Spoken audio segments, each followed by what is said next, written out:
Hey, what does it mean when fighting gets you erect? What does that mean? The reason why this table's this wide, this is true. This is a true story. When I first moved to Austin, I had a smaller table that I was going to set up. And I was like, maybe I'll be a little more intimate with the guest. And then I had Mike on one time, and the first time I had him on, Mike was not training at all, and he said he can't work out at all because it'll ignite his ego, and he just smokes a lot of weed. And we had a great conversation. It was real fun. And then he came back on again to promote the Roy Jones fight, and he was jacked. He's giant muscles in his forearms. Stomach was gone. And he looked like he was ready to go. Like you could see the element that made him Mike Tyson in his prime had been like reignited, whatever it was. I'm like, no, I need a wider table. I was nervous in the room with him. Like you could tell he's ready to go. I don't give a fuck if he's 55. You know what's really interesting? That sometimes, periodically, not real, but sometimes I struggle with the fact that, wow, there's a possibility I can really hurt somebody. Like you don't want to hurt them. What do you mean? But you struggle with the possibility that you could hurt them?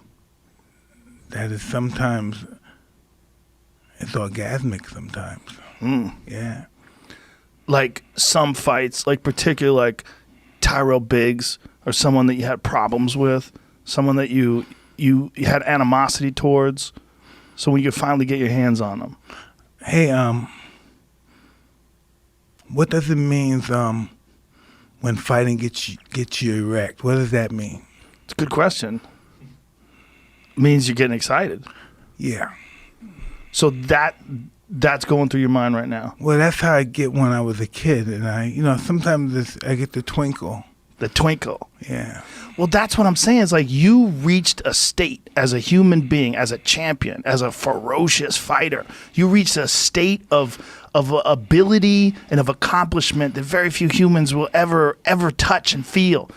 That's why I'm asking you, when you're running, when you're hitting the bag, when that heart's beating again, and you know who you are. You're Mike motherfucking Tyson. So when you're doing all this shit again, you're still Mike Tyson. Those thoughts have got to be burning inside you again. It's got to be pretty wild. I don't know. It's wild, but I believe it's rightfully so to be that way, and I just know how to. I don't think I mastered it, but I just know how to deal with it. I don't let it overwhelm me.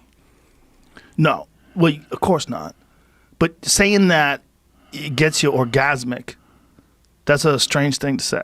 Well, that's just what I want. I wanted to find out because you're really bright, and I thought you would figure it. No, I'm being very serious. No, I know. I know you're being serious, but I mean, no one will understand that other than you. Like that's your mindset.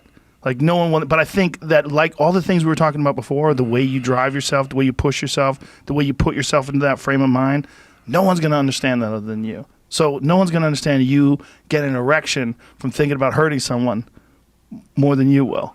You're the only. There has to be fear-based in somewhere. Fear-based? Maybe. Or maybe just, maybe not fear-based, but maybe embracing the fact that you're going to go into this with everything that you have, the chaos of it all. And the ultimate goal is to hurt somebody. The ultimate goal is to be extremely successful. The way you can be extremely successful, the thing you do great, is to crush people. So to have that encompass everything. This fighting is the only thing I don't ask Allah for. I just don't ask him for help for that. You don't ask him for help for fighting? Yeah. Because you think you got it?